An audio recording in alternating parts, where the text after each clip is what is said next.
আসসালামু আলাইকুম। এই হলো আমার ঘর।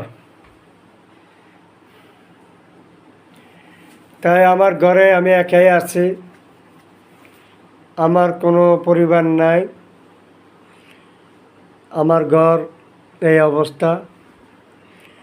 তাই আপনাদের কাছে আমি ভিডিওটা দিলাম এবং অনেকে বলছেন আমি বিয়ে শাদী করছি, কিন্তু বলছেন যে আমার ঘরে এত জিনিস কেন।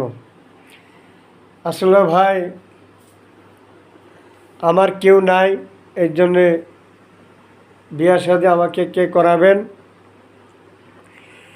তাই নিঃস্বাধীন আমি আমার ঘর একান্তভাবে থাকতে পারি না বিধায় আমি ঘরের জিনিসপত্র তৈরি করলাম।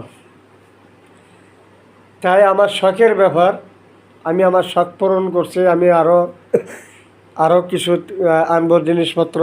মোটামুটি আরও ঘর সাজানোর বাকি আছে। তাই আপনাদের উদ্দেশ্যে বলবো, যারা আমার এই ভিডিওটা দেখবেন তাদের প্রতি আমার অনুরোধ, আপনারা আমার এই ভিডিওটা শেয়ার করবেন। এবং আপনাদের কাছে আমার অনুরোধ যে আমি আপনাদের কাছে টাকা পয়সা কিছুই চাই না, আমার এই ভিডিওটা আপনারা একটু দয়া করে শেয়ার করবেন। তাই আমি একজন প্রতিবন্ধী হিসাবে আপনাদের কাছে একটা অনুরোধ রইল। আমি একজন প্রতিবন্ধী হিসাবে আমার একটা কর্ম, যে কর্মের উপর আমি খাইটা খাই। আমি কারোর 2 টাকা খাই না, কারোর 2 টাকা আমি পড়ি নাই, কারোর 2 টাকা আমি নষ্ট করি নাই। তার জন্য আমার কোনো আশ্বাস নাই। আমার ঘরের জিনিসপত্র এত কেন? অনেকে গবেষণা করেন যে ছেলে হয়তো বিয়ে শাদী করছেন, তার ঘরের জিনিসপত্র কোনো অভাব নেই। তাই আপনাদের কাছে অনুরোধ, আপনারা সবসময় আমাকে পাইবেন, দেখবেন। আমার এই ভিডিওর ভিতরে অনেকে জানতেও চান, মেসেজও দেন। সেই মেসেজের উদ্দেশ্যে আমি হয়তো লেখাপড়া করি না, আমি মেসেজটা বলতে পারি না, কিন্তু যারা মেসেজ দিবেন তাদেরকে আমি বলবো আপনারা ভয়েস পাঠাবেন। এই আমি দেখেন আমার ঘর কত সুন্দর ঘর।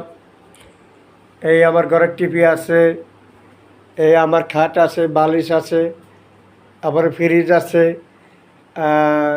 র্যাক আছে, বা ওয়ার্ড্রোব আছে, আবার সব কিছু আছে, হ্যান্ডেল পাতিল, কোনো অভাব নেই। তাই আমি আমার 20 জন বা 30 জন মেহমান যদি আসে, ইনশাল্লাহ তাদেরকে খাবারের জায়গাটা আমারও আছে এবং হ্যান্ডেল পাতিল, আপনি কোনো কিছুতে অভাব নেই। তাই আপনাদের উদ্দেশ্যে আমি বলবো যে আমি যে ভিডিওটা বানাইছি কেমন লাগছে, কী অবস্থা লাগছে, তাই আপনারা আমাকে জানাবেন, মেসেজ দিবেন এবং আমার এই ভিডিওটা আপনারা দয়া করে শেয়ার করবেন। আপনারা যদি আমাকে শেয়ার করেন, হয়তো আপনাদের সামনে আমি আসব। এটা আপনাদের কাছে আমার অনুরোধ।